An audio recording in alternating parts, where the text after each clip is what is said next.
I've been working with oil paints since I was a girl, off and on when I was young, and professionally for many years now.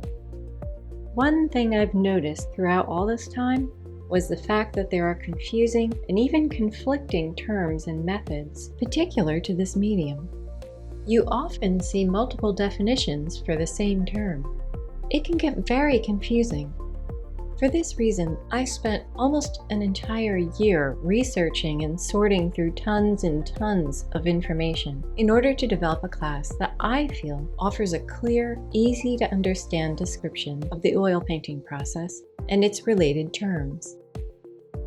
To develop the material, I used information from experts, examined the works of the masters, and used common sense to put it all together. In a sense, we take an oil painting apart, layer by layer, and explain the various options available to you within each stage. The course begins with a look at painting supports, and this isn't a superficial approach. We go in depth and explain in detail what some of your options are, from solid wood panel to MDF board to canvas. After the support, we discuss the preparatory layers, where you build up the surface to properly take the paint.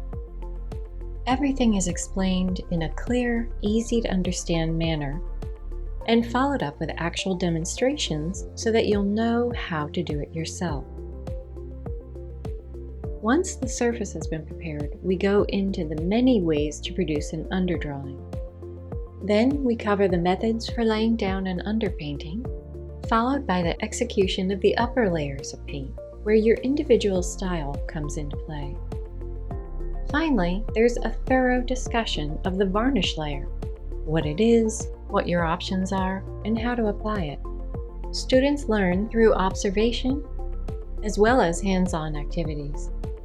They can construct a painting from raw base materials or start with a pre-prepared support. What this course will leave students with is a deep understanding of how to construct a proper oil painting and expertise in their understanding of their materials.